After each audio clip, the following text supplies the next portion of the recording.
la femme, ce n'est pas l'argent, ce n'est pas la voiture, c'est lui-même. Jésus veut se donner à toi, mais toi tu veux les bénédictions de Jésus. Cherche le bénisseur.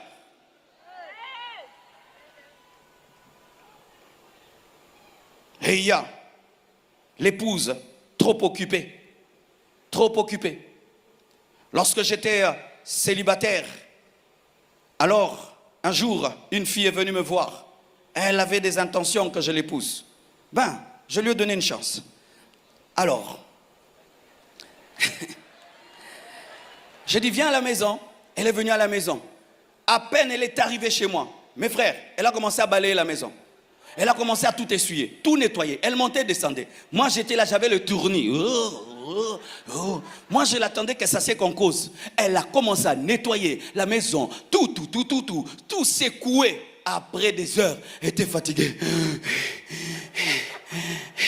Je suis fatigué. J'ai dit, vraiment, celle-ci, ça fera une bonne domestique. Hein?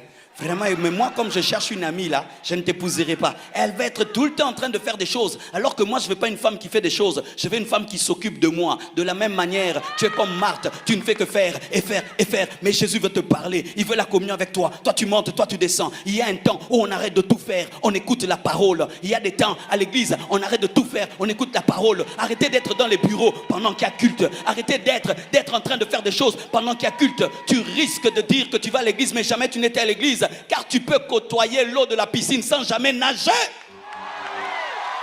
Ah, donne-moi la main, hein. Donne-moi la main, je vais parler un peu là.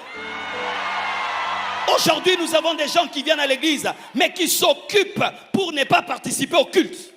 Ils balayent, ils nettoient, mais ils ne prient pas. Ils balayent, ils nettoient, ils n'écoutent pas la parole. Ils sont au bureau, derrière des ordinateurs, ils n'écoutent pas la parole. Mon frère, tu es proche, mais perdu. Proche, mais perdu. Jésus a dit, tu es proche du royaume, mais tu peux être proche, tu n'es pas dedans. Donnez-moi la main, je vais parler un peu. Même si tu es au protocole, écoute la parole. Même si tu as la sécurité, écoute la parole.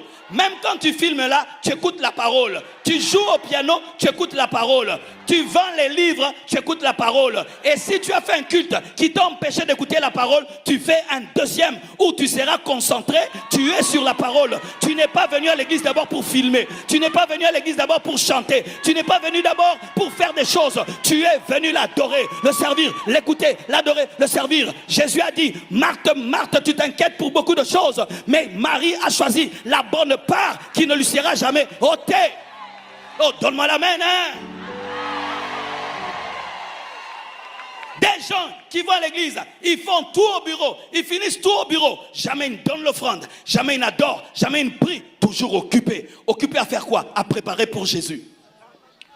Il est possible de fuir l'odeur de la bouche de Jésus-Christ dans l'odeur de la cuisine. Il est possible de fuir la chaleur de l'adoration, mais dans la climatisation du bureau. Il est possible de fuir, d'écouter la parole pour s'occuper en train de faire des choses.